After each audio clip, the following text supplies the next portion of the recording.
Hello and welcome to episode 24 of Can We Still Be Friends, the podcast that tests the limits of the friendship between two people who mistake movie taste for personal morality. I'm Nate Goss, here with Ryan Ebling. This year saw the passage of net neutrality, and it also brings us the 20th anniversary of the release of The Net, the 1995 Sandra Bullock techno-thriller which warned an unsuspecting public of the dangers of the internet. Neither Ryan nor I have seen this movie, and while we understand that The Net isn't widely considered a classic, we felt compelled to see what people thought of the internet 20 years ago, when it was just getting its footing. The Net was the third in a string of hits for rising star Sandra Bullock, following Speed and While You Were Sleeping. And The Net grossed over $50 million, but critically it didn't fare all that well, earning a 51 on Metacritic. To be honest, it may be a bit silly that we're watching it, but we thought it would be fun to see how people perceived the internet in the days of dial-up modems and those AOL free trial CD-ROMs. Also, perhaps as the weather warms, we're just feeling the need for a good old-fashioned mid-90s thriller. So, how does The Net look 20 years on? Is it a prescient look at our technologically dependent society? Or does it feel more like an uninformed attempt to cash in on the next big flash-in-the-pan techno trend? Keep listening.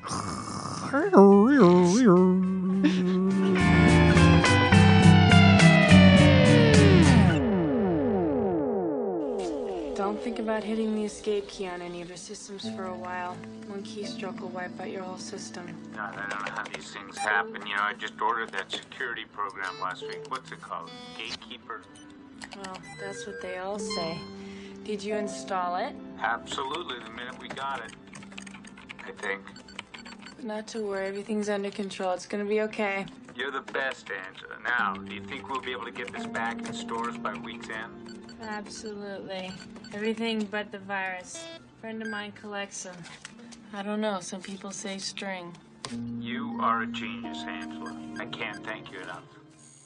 So that was a clip from early in the movie, The Net, where Sandra Bullock, as Angela Bennett, is doing some, I guess, troubleshooting for She's working her magic. Company. Yeah. She's doing what she does. And as you can say, the movie, if you didn't catch it, she's the best at what she does. And I thought that scene was really funny for how many times that guy says, "You're the best." Well, he's just so grateful. Right.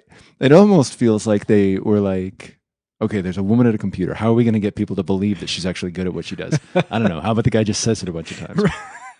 So that kind of sets the scene where Angela Bennett is a superstar hacker, but also living very much under the radar. Right. Kind of isolated to herself, keeps to herself. Yeah.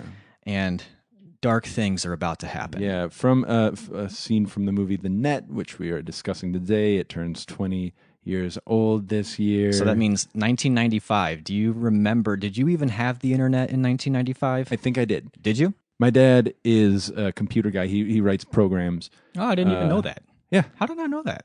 I don't know. He writes. Never came up. Yeah, All I right. guess not. And so I think for his work, it was actually sort of important that he had access, but maybe not. He was just always interested in that. So Were you on Windows 95 at that point? we were on, if I remember correctly, Windows 3.1. Yeah, we were on 3.1 too. But Not 3.12, but 3.1 also. as well. Yeah. And I remember Prodigy. We were on Prodigy, and it was very like 8-bit. Okay. I played like word games on the internet. Yeah, So- I don't. Yeah, see, no, I'm pretty sure we had the internet at that point. I don't think we did. Hmm. I think we got it more like around 96, 97. So a long time after. Well, in internet years. Yes. Yeah. That's Well, true. I mean, I just remember that my first exposure to the internet was more from a friend whose dad taught at the high school, and he was somehow able to get internet through the school. So we'd have to go to his house and see what this thing was all about. And, you know, we were chatting with people that we I was chatting with people from Hawaii. Yeah. Can you believe it? blew you away at the time. It is kind of funny to think back to what the internet was perceived as, which is why we chose to do The Net. And let me say, before we go on, this week Nate and I were honored to be asked to speak at Writers Week at Libertyville High School, where I teach, which was probably our in, and it was a really fun time. It was. If I don't want to speak for you, but I don't think either of us knew how it would go. No, and if we would have fun talking about podcasting, if kids would seem to have fun listening to us, and we at least had a blast doing it. Yeah, and I mean, it was just to talk about podcasting itself was a lot of fun, and what we've learned just in this little over a year of what we've been doing with this podcast. So any Wildcats listening right now, thanks for tuning in. But now let's talk about The Net. We haven't seen this movie before. No, I had. I believe at one point in my life it was on in my house, but I didn't watch it. Yeah. So we don't really have experience with it to talk about. Not really. I mean, I certainly remember even being that age and seeing the trailer on TV. Yeah. I remember like Sandra Bullock was just starting to kind of become sort of the it girl at the time, it seemed like. Maybe not the it girl, I don't know, but she just seemed like she couldn't really do any wrong at that time. And also, it was just a trailer it was kind of around that same, every year we get those thrillers that come out around that sort of late spring, early summer, and you just kind of get pumped up for them. And this was just that one of that year, 95, or at least one of them. You know? Yeah. So we can't really talk about our first time watching it or anything because we're going to be talking about our first time watching it here. But we can talk about what we've been doing the last couple episodes is what we rate the movie before our discussion. So Nate, what on and where we're rating this is on letterboxd.com where you can find us. Search for my name Ryan Ebling or Nate Goss. You can follow us. Yeah, it's kind of fun because you can see even movies that we're watching that we're not discussing on the podcast. You know. So they have a 5-star rating for each movie, and we discuss at the beginning of the discussion where do you rate it. At the end of the discussion, if the discussion has changed your view at all, sure. What do you rate it? Yeah. So before we talk. Nate, before we unpack the gossamer that is The Net, and boys, there are a lot there. What do you rate out of 5-star scale for Letterboxd? I'm giving this thing 1 star. This is a terrible movie. It's terrible, and not even just for. We're gonna get into the reasons because that's kind of the thing is we just kind of say what our rating is and then we'll move on. So no explanation. No explanation. That's where I'm 1 putting star. it. A terrible movie. I guess when I was thinking about this on the way over here, I was feeling pretty generous. And I'm going to stick with that. Okay. I'm going to stick with that. How generous are you going to get? 2 stars. 2 stars. And again, we can talk about why. And I probably, that's probably going to drop. And I think that should say something too, that you're being very generous and this is a 2-star review. So I almost want to apologize to our listeners if we made you watch this movie because even being generous, the most that you're going to get from us is a 2-star rating. Yeah. So I guess we should just dive in.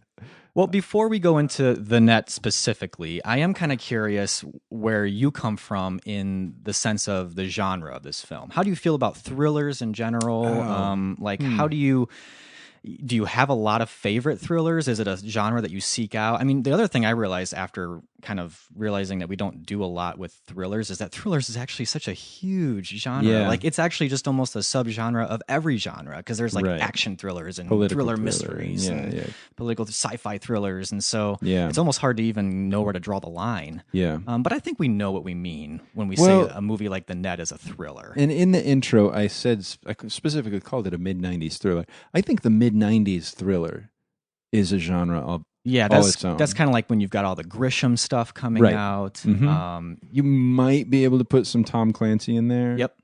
But you know what I'm saying? Yes. That it's almost a genre of its own. 90s thrillers. Yes. Yeah. So is that your question? How do I feel about 90s thrillers? It can be broader than that, but sure, maybe start there. I just want to know, like, is this something that you were going to, like, what are you expecting to get out of it? I mean, are you expecting a cinematic masterpiece? Are you expecting just to have a good time? No. Are you? What are you even hoping to get out of this? That's a good question. I have no idea what I expected to get out of watching The Net. I genuinely thought it was a good idea to pick this for the episode. I remember we both thought it was a good idea. Yeah. And I do remember we were kind of, we were trying to figure out what to do for this episode. And it seemed like maybe in the biz what we would call a slow news day. Or like we just couldn't think, we had a hard time coming up with a good relevant point to kind of, and the FCC thing order was going on with net neutrality. And we're like, why not, you know? I guess my draw to this movie is to see how it has aged. Like to see because it almost hung on the premise that the internet was thrilling. Mhm. You know? Yeah. And so that to this movie specifically is what made me want to see it, I think. You were almost coming at this from like almost a anthropological sort of going back to a certain civilization in its prehistoric days. Yeah. What was the internet age? I brought my you know? archaeology tools and I was dusting off skulls and mouses and big computer monitors. Mm-hmm. In general, though, thrillers, I am not as big a fan of. Like, I really need something that draws me in. Intrigue doesn't really intrigue me all that much. Don't laugh. That's a stupid joke. Well, but maybe it's because there's so much of them. I do tend to get tired of them unless they're very good. Yeah. And I have mine because they can fall into formula so quickly. Yeah. It's supposed to be a thrilling ride, and a lot of them I actually just end up being very bored a lot of times. And I think when they're at their worst, the thrill is contrived, and I think that's very much true of the net. Like, any sort of thrill is just like, be thrilled at this point. Right. This point is supposed to be tense. You can tell by the music, even though she's just sitting down at a computer. Which in and of itself, there are. I mean, The Social Network made programming riveting. So computers can be exciting. Like, it's not. I don't have a problem at all. Right. Really. The With the premise, the core of this premise. This is my feeling on the net. When we decided to do this, what I thought was going to happen is we'd have a few good laughs over how antiquated some of the ideas were about the internet. But I was thinking perhaps there would still be at the core of it a good thriller suspense story. Yeah. And that would be something that would kind of keep you going, and you'd realize, okay, you can forgive them of these ideas because they were doing the best with what they knew at the time. And still, it's just a good story that keeps you engaged and that really kind of has you maybe on the edge of your seat every once in a while. A timeless. Turns out for me that it was exactly the opposite that was true, in the sense that, like, sure, the internet in the net does look laughably dated. Yeah. And I doubt that anyone born since then in the last 20 years is going to even know how to relate to it. Right. Sure, some of the methods of surveillance, actually most of the surveillance methods and hacking methods just seem really far-fetched and kind of misinformed. The way that movies felt the need to depict viruses as like acid or like that, that they were literally melting your computer, or that when the virus was taking over your computer, it was actually doing a sort of Photoshop effect on your photo that was like this mosaic effect. Forget the fact that they would have had to program that into the virus, which would take a lot of space on that floppy disk. Exactly, you couldn't get it on the floppy disk. But so this is what I didn't expect. Was that actually, on the whole, the movie's fears, though, about identity, the reliance on machines, all of this stuff that the net really does base all of its paranoia in, these are still conversations that we are having today. I was very surprised by that. The internet stuff in the net is actually doesn't seem as dated as one might suspect. Right. It looks dated, and it does. And there are elements. There are. And the way that some of the things are portrayed. I actually had a fun time keeping a running list of stuff that they actually sort of did predict accurately. Oh, yeah? Yeah. I mean, I could probably actually just run down the list right now. Why not? Ordering pizza online. I mean, Domino's like... But they made a big deal out of that right, there that's in the the thing. movie. And that's what's funny about it, is that it isn't just like an everyday thing.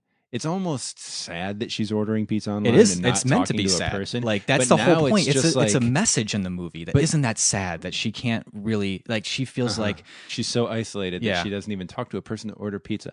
But now we're like, oh, thank God, I can just order this online. I don't have to call anybody. You're with a group of physical people and you say, let's order the pizza. Here, I got my phone. Let's put the order in. Yeah. And if the app isn't working, you're like, we'll just wait and maybe it's working later. Like nobody will call. That's the part that really got wrong, was sort of the isolating effect of the internet. Yeah. And the movie really does pound that in. Yes, it does. It hinges on that. Yes. Fire on a screen, like having a fireplace. That's one of like Netflix's biggest things around Christmas is the Yule log thing. You're talking about, in case you haven't seen the net in a while. Yeah. There's a moment, and it's played as if she actually feels like this is a legitimate environment to create. It's like a desktop screensaver of a really pixelated fireplace. Yeah. And she pops it on as she's sort of relaxing for the night. Right. So the funny thing is, like, it got a lot of stuff right, but the fact that none of us are bothered by it, it got wrong. That's what I saw that as a comment. I think it was just a comment of someone on IMDb, was where they basically said, "Yeah, everything in the net happened and nobody cares." Yeah. The one thing that is it's the next thing on my list. Which she found commonplace, and now people are starting to see more unsettling, is that if men find a woman engaging with them online, they want to have sex with them. And that happens at the beginning of the net, and she just sort of is like, no thanks. And now it's like, actually, that's something that's sort of a big deal now. Buying plane tickets online, again, sure, not a problem. Like we were all very grateful when that that happened. Well, I mean, and even, okay, I know it's very archaic looking, but bringing your laptop to the beach, or having your technology sort of with you as you go, or having her to-do list on her desktop, like, yeah, I think that was supposed to be like, oh wow, this woman is a geek. And then the other thing that the net got right is that they know everything about you. Right, and I think that that is something that is maybe even more frightening in the sense that we know that, and sometimes we just don't care. Yeah. Like, and we're actually, if it's like a company like Google or Facebook, we're actually willing to say, here, take all you want, because I think that that's what the net never really was able to predict, is that we would find the convenience of some of these services far outweighing the paranoia and the fear of people knowing things about us. Oh, it's so great. Google knows what I want to search for before I even search for it. That's an asset of Google. So yeah, I expected to find the net laughably outdated. It wasn't.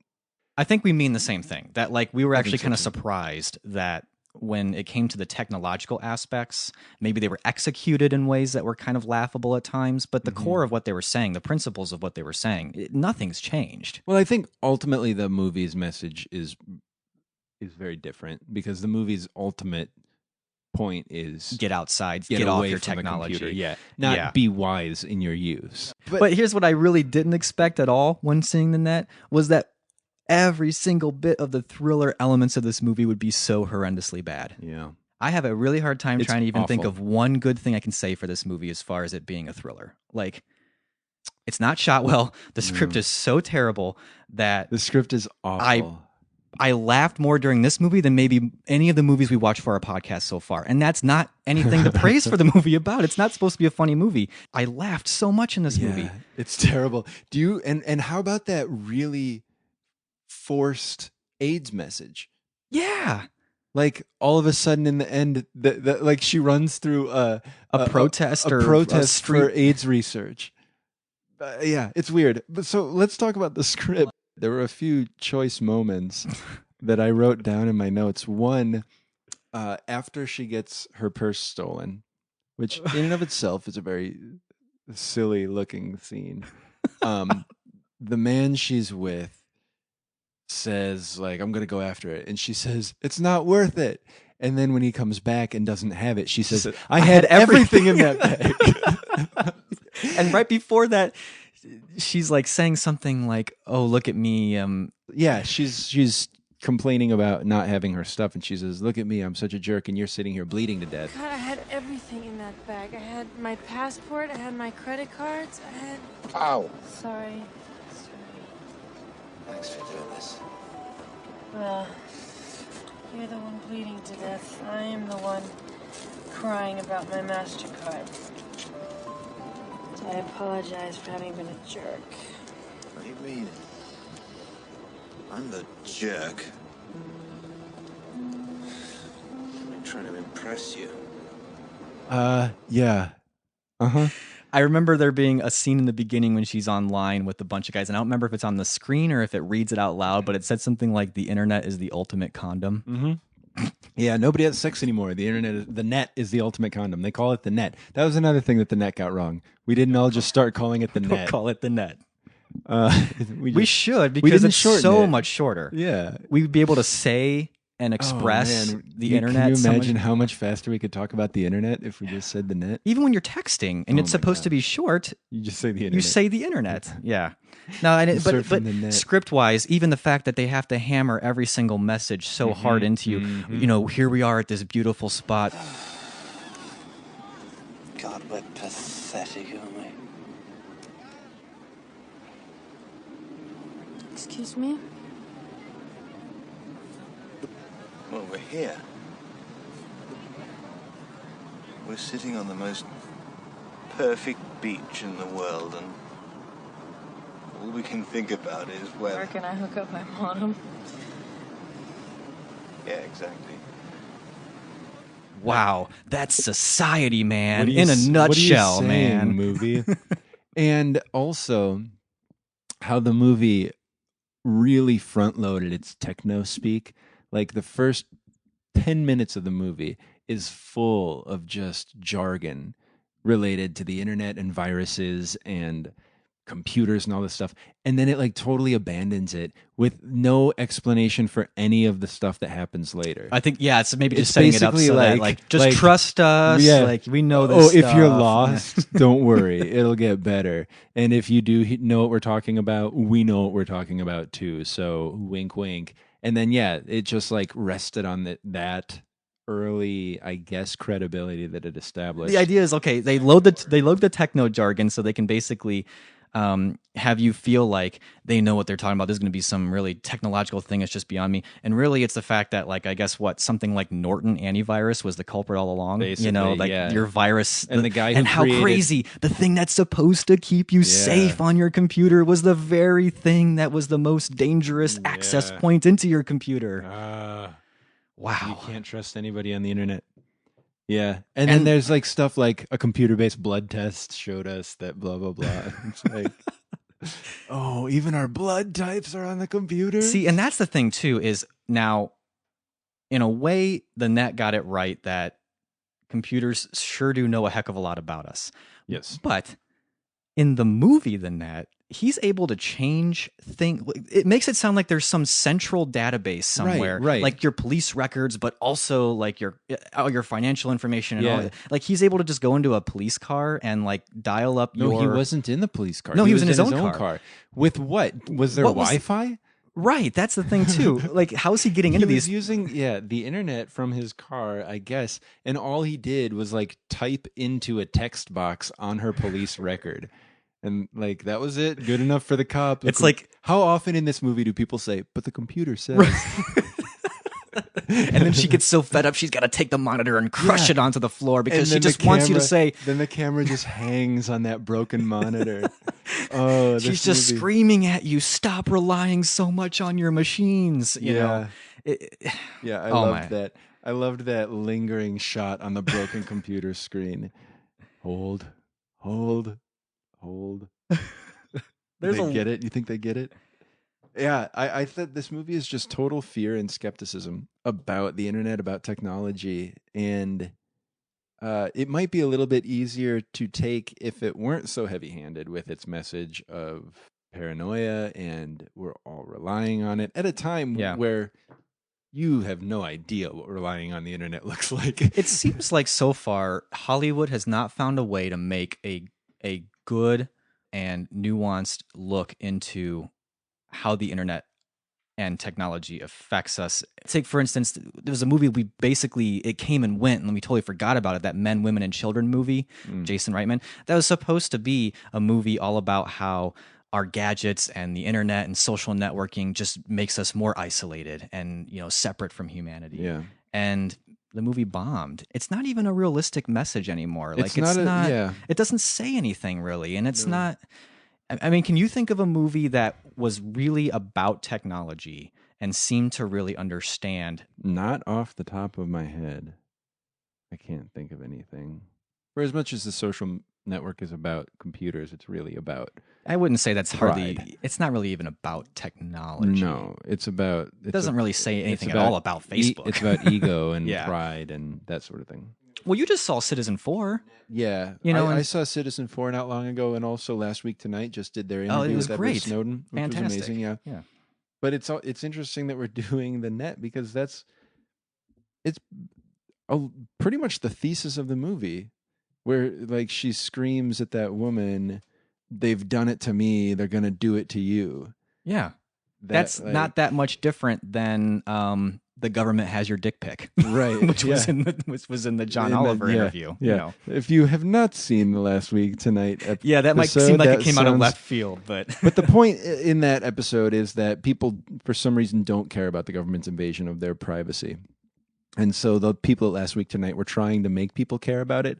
So they asked them, would you care if the government had your dick pics? Mm-hmm. And people would say, well, no, obviously I don't want the government to have that. That would be a huge invasion of privacy. And then they didn't believe that they did. But then Edward Snowden said, yes, there are all these provisions in the Patriot Act and all the other things. He went through like 5 or 6 different, government organizations, government orders and whatever that give the NSA the right to have that picture, not just the metadata that everybody talks about. So that's what Nate was referring to.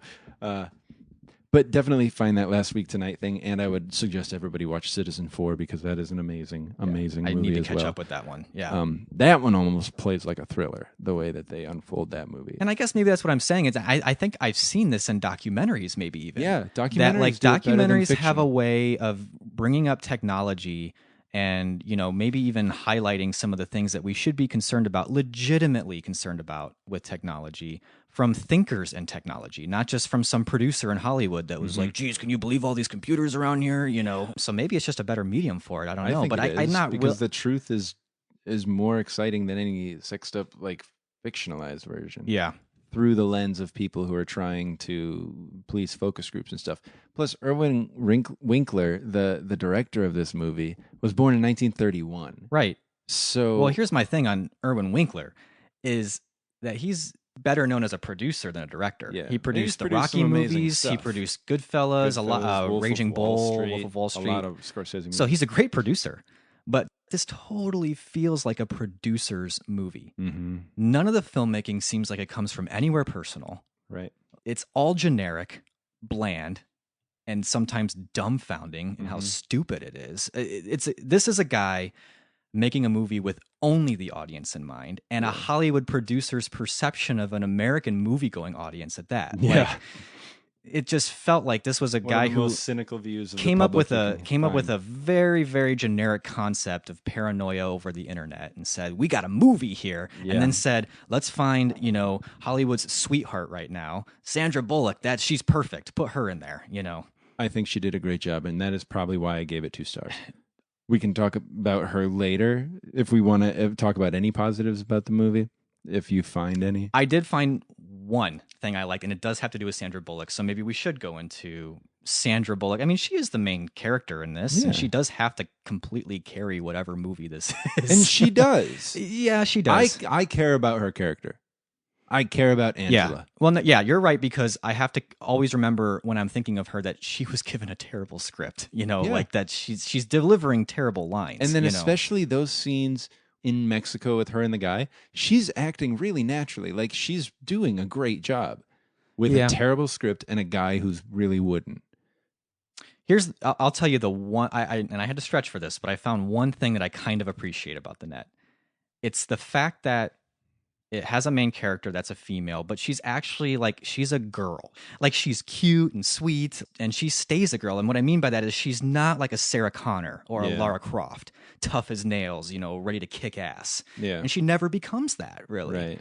But she is very smart and resourceful. She's very smart. So this is what I appreciate about the movie, is that the movie keeps her that way, and yet she doesn't need a man to guide her or encourage her. Yeah, not at all. Not at all. She still remains true to her sort of nice girl next door character, and still is able to use her own skills to kind of get her out of the jam that she's in. Mm-hmm. And never relies really on anybody else. And even if she thinks that she's finally, she's got that FBI agent that comes and bails her out of jail. And so you think there for a second, okay, this is the guy who's going to come and help her. Yeah. And then you realize, obviously, that he's just another guy from this gatekeeper group or whatever. Yeah. You guys are amazing sons of bitches. Amazing. Amazing, amazing. How'd you know it was ruined? How'd you know it was ruined? I only told Devlin it was ruined. How'd you know it was ruined? Huh? What's your name? You're not even with the FBI. Is your name Ben? You know what? Doesn't even matter. Doesn't matter. You know, ever since I touched that disc, I've been running from like one nightmare to the next. You know what? I'm tired. I'm out of it. I'm so out of it. I'm tired of it. She is very smart in this movie. She stays smart, and she never needs a guy or really any other character to sort of fall back on, you know. Which is why I thought it was a little odd that she did call the Dennis Miller character, you know, but she really didn't have anybody else. He's a ridiculous character. He was a crazy character. But as far as I agree with you, I think a lot of that was due to Sandra Bullock's performance. Yeah, no, I agree. She's really good at playing a capable woman who isn't a caricature of an Amazon or whatever. And I'm not like a huge Sandra Bullock fan, but I'm never disappointed in her in a movie. Right. I think also on top of that, the early scenes with her mother, I thought were really moving, and I thought the whole mother character, it was the almost... mother character. Here's the thing: you have to just really zero in on Sandra Bullock's performance. You do, almost apart from the words she's saying, as well as she does making them sound convincing. But she's so really understated, where the woman playing her mother is so, what? Who are you? Did I teach you? Like that's exaggerated Alzheimer's. And she isn't like tearing up. She isn't breaking up, falling apart. She's just like, and she isn't frustrated. She's just, you can very much tell that she has been living with this reality of her mother as an Alzheimer's patient for a while. Mm-hmm. She's made peace with the fact that her mother isn't the person she knew anymore, but she's not done with her. And you see that when she just is very like understanding and like, it never gets melodramatic in those scenes. And I think it could have. Yeah. But so for me, this movie gets a full star extra because of Sandra Bullock. She is the reason it's a 2-star instead of a 1-star movie for me. I'll have to think about that. I think. I mean, because I cared about her character. That's the only thing that really kept me watching to the end, was because I genuinely wanted her character to be okay. Like, how many movies have you seen that it's supposed to be thrilling and you could not care less what happened to that character? No, she does. She does have a good way of, drawing a lot of empathy. Yeah. That's a strength of Sandra Bullock, I suppose. I mean, I had that same feeling watching Speed the first time. What I think, this is the cynical part of me, is I think she's very good at what she does, and sometimes casting directors, producers, whoever, will often choose her because that character needs to be a character that you think is weak. I think you're right, and I think they could have picked another actress who never would have displayed any strength. Really, And Sandra Bullock does display strength, and again, it's not because of the script. I've got a lot more places where I think the script is really funny. It's not supposed to be. I think we're on the. I think I like Sandra Bullock in this movie. I just might be a little bit more convinced by her. Yeah, she does good. But for me, if the movie itself and the script is so terribly bad, man, you could be knocking it out of the park with your performance. And at the end of the day, it's still a movie that you have to enjoy. Well, that's what I'm saying. The fact that she was compelling to me at all is clearly based on the rest of the evidence. Yeah. Not the filmmaker, not the script, it's enough not the music, not anything but her performance. So that's funny what side I'm fact. saying. I actually did watch a special feature on the DVD. I was tempted, but that was called The Net from Script to Screen. Yeah. And it's almost weird. There's like some passive aggressive things going on in that special features. I bet this was not the screenwriter's vision. There's 2 screenwriters, and you can tell as they're being interviewed that this movie is nothing like what they had written, that they actually had a much more of an ambiguous ending, and that there was never any face to the virus. Like the actual, what's his name, Jonathan? Jack Devlin. Okay. Devlin? So the 2 screenwriters basically make it sound like this was a virus that was never supposed to have a face. There was never supposed to be a Jack Devlin even. So yeah, their vision's completely scrapped. And they talk about casting Sandra Bullock, and that Sandra Bullock did not accept this right away, even though it was kind of one of the first movies where she was going to be the lead. I mean, she had co-star leads like Keanu Reeves and Bill Pullman. Pullman. So they were offering this starring role for her, and this was a big-time producer, and this was supposed to be one of the biggest thrillers of the summer. And she actually turned it down at first because she didn't like some of the things in the script and demanded some changes, which makes me wonder, how bad was this script? Yeah. Before that, Sandra Bullock had to even have it patched up a little bit before she could accept agree. what we've seen as the I net. can't imagine. Although, did you in my research, I found that there is in 2006 the Net 2.0. I saw that. Written by the same guys. And sounds like pretty much the same story. Directed by the producer Irwin Winkler's son. Oh, nice. So it's a family affair. Yeah. I can't imagine how bad that movie is. It's probably got a little bit of social networking in it. You know, in the synopsis I read, it didn't mention that. Really? Maybe a blog? Possibly, but 2006, I mean... Maybe a Zanga? Yeah, a live journal. They know everything about me. I shouldn't have put it out there, but they know posted everything. It all. But one of the things from the script, one of the computer technological things that I found funny is that if she wants to know about somebody on the internet, she types in the command "who is" and then their screen name, and it comes up with their address, their real name, where they, how old they are, like all this stuff. It's like, oh, that's a very convenient command. Who is? Hey, that'd come really handy for me in the library when I'm fielding reference questions. If we even had that now, yeah, where you could just type in a name and get all their information. Say who is. Another thing, like plot-wise, there were things that were like so blatantly concocted, to work. Part of which was a computer conference just happened to be going on, right next door to the. Man, where am I going to find a computer with internet? Oh, that computer conference, that's right over next there. Door. Let me just weave through this weird protest going on right now about AIDS. Before that, when she's making her escape from the office building, which did she work there? Well, she did, but she worked for the company, but she worked from home. Yes, yeah. And then nobody at the company thought it was odd that Angela Bennett started showing up at work. Like, why did that person need to start going there? Anyway, when she causes a fire alarm, she doesn't pull it. She uses the internet. Right, of course. Because if you're the best. Fire alarm. She's the best. She's a genius. She's the best. She's looking for a way to escape unnoticed. Just so happens there's a fireman who, I guess, got a little hot. But he took off his uniform so she could put that on and make her escape That's like unnoticed. Something out of Scooby-Doo. Right. But... well, then how are those people going to look for her? Like, wouldn't the people chasing her still look for her in her normal clothes? Well, no. They run into a cop who says, only people coming and going around here are firemen. And then they look at each other and say, look for somebody in a fireman's costume. It's so dumb. And why did she go to the fair? Oh, that scene. Why did she go there? You know, it's really her hard to friend pick is dying. to pick the stupidest scene in this movie, but that's a real high contender. I mean, her friend is dying in the hospital. The only friend she has in the world. And she leaves and goes to the fair. Well, she goes to meet Cyber Bob.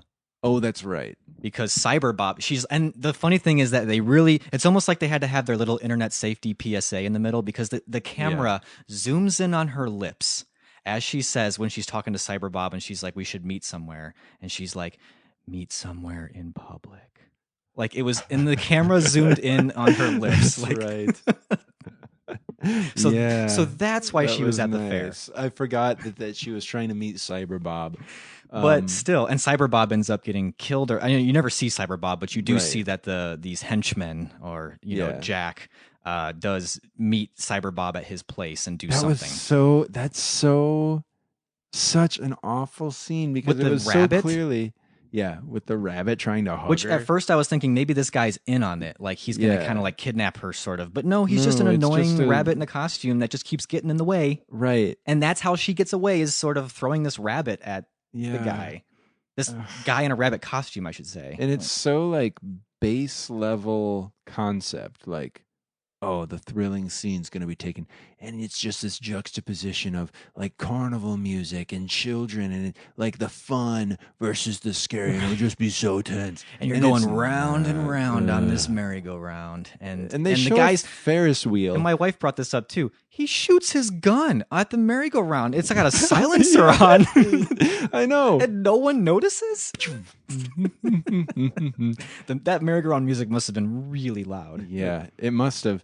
And the 90s thriller was also, and I also blame GoldenEye and some of the Bond movies for the complete misconception of what a silencer does. Yeah. Like, a silencer still is pretty deafening. Like, a gun, it just does it so that you don't completely kill your ears when you're shooting. Right. It's not like this. But now here's a 90s thriller. That's that I actually pretty think, nitpicky. Well, yeah, but you actually brought up, because you brought up GoldenEye, and not GoldenEye I don't want to talk about, but it did make me think of a 90s thriller that did involve a lot of technology that I think, I haven't seen it in a while, but I'm gonna bet actually does still hold up pretty well, and that's the first Mission Impossible.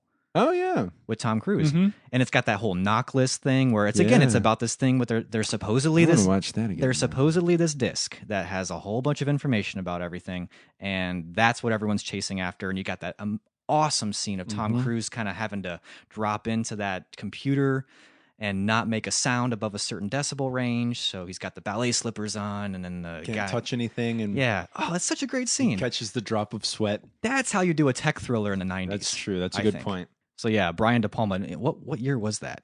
Was that 96? Was it a little bit after Yeah, this? it was 1996. Okay.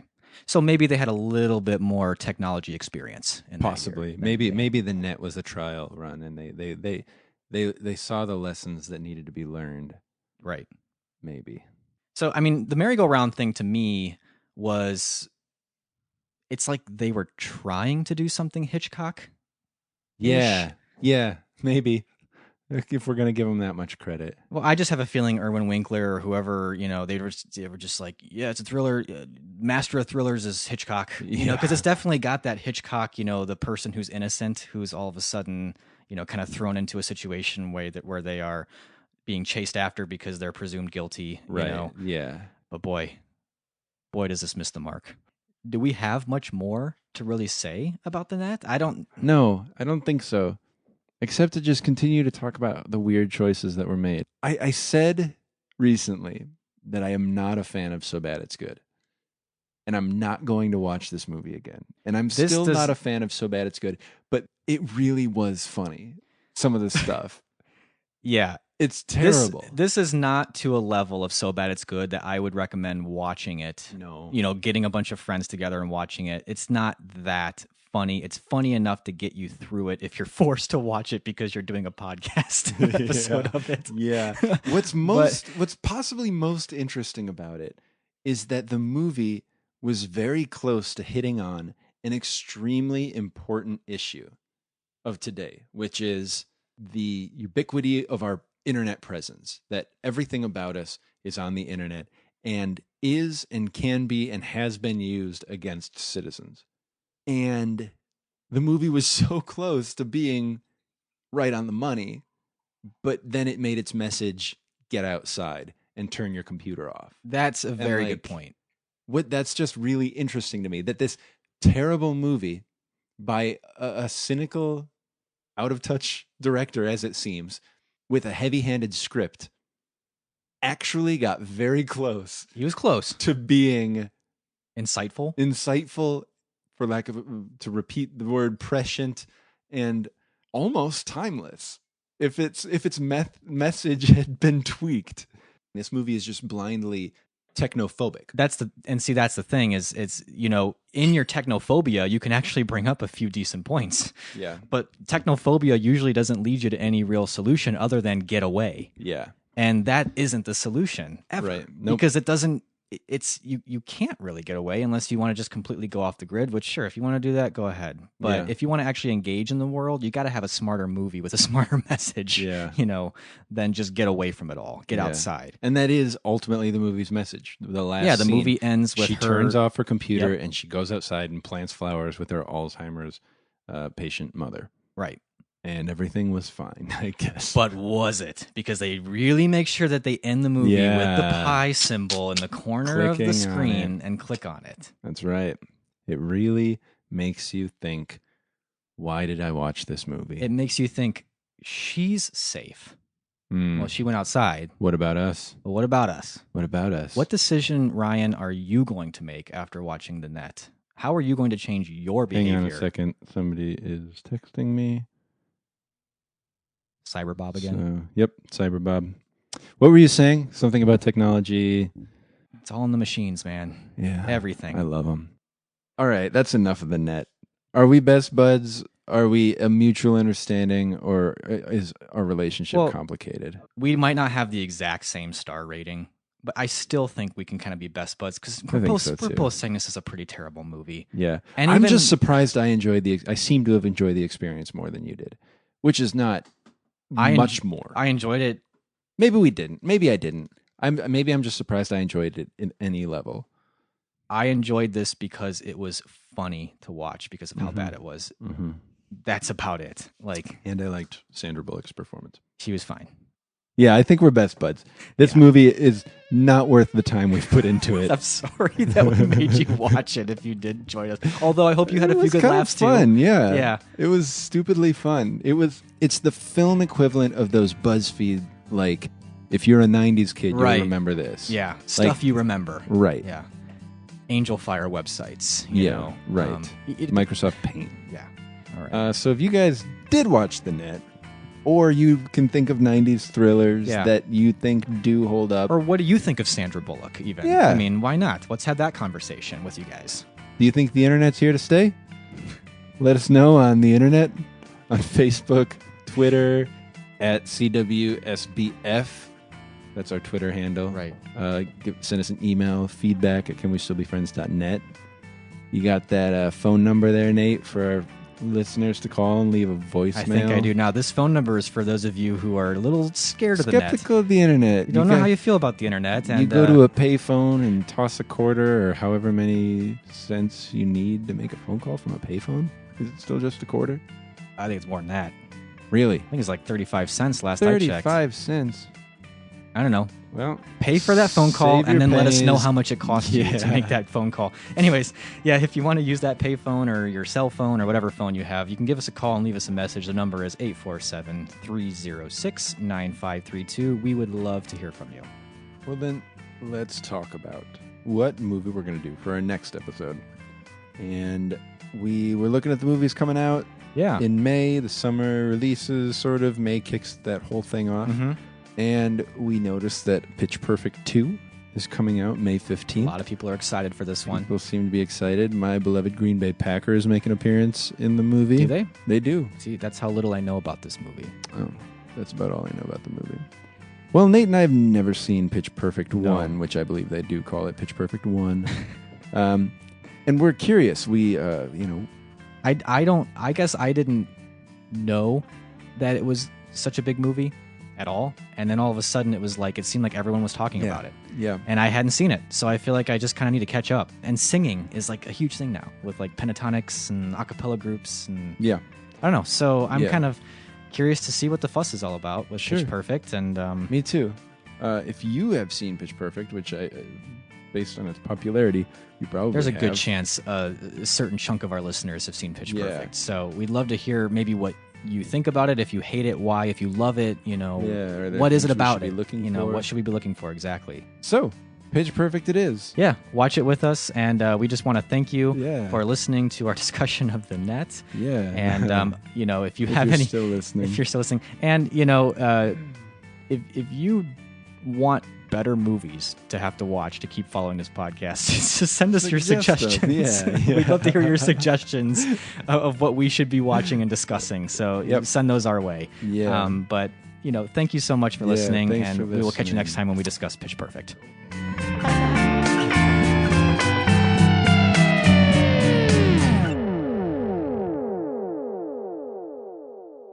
Go Wildcats.